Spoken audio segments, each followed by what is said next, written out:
My name is Brian Garrett. We're here at Freedom of Creation, and basically we're the 3D brains of the future of product design, fashion, architecture, you name it, we make it.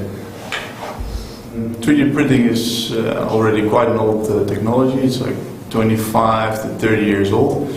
It was first used for car manufacturers and space, the space industry, and they used it to make prototypes and to test things before it was actually built. And 10 years ago we started to take this technology and turn it into actual products that we sell, and this ranges from lights to furniture to jewelry. It's quite broad. But the easiest way to explain it is, you imagine you have this big tube of, this big can of whipped cream, slagroom, and you just extrude layer on layer on layer, and in that way you just build up your product.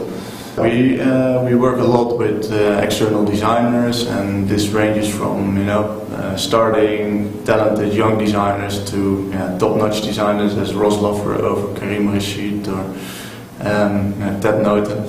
And these people come to us with sometimes very simple ideas or sometimes very concrete ideas, and what we do is we take those ideas, we take those sketches and stories, and we turn it into actual 3D printable products. And in this process we take into account what is possible and how you can use the technology to your advantage, and we basically guide these designers and artists into 3D printing something that actually works. What happens very often is people come to us and they say, we want this, and then we go like, okay, that's okay, but with our 3D brains we already think like, okay, you say you want this because you don't know what's possible, but actually you want something completely different and completely something that will blow your mind and that you've never seen before. And then once we show the client their original idea, what they want, we always put in something that we think they want, and they always go for the latter.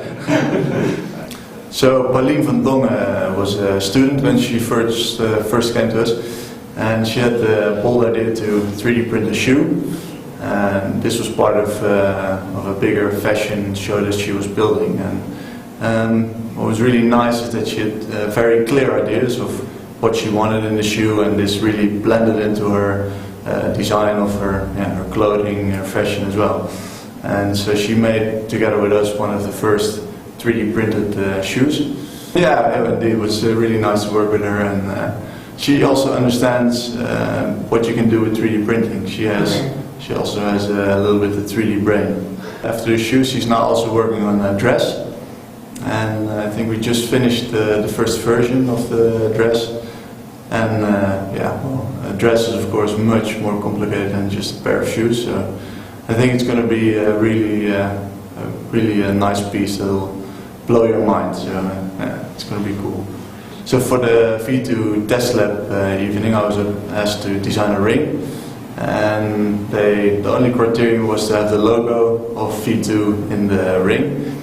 So what I did is I took the two letters, the V and the 2, and I blended them from one to another, so sort of a morph from the V to the 2, and I twisted that into a ring. So that's pretty much the design. But if you want to see it, you should come to the V2 test lab night, and you can see the ring.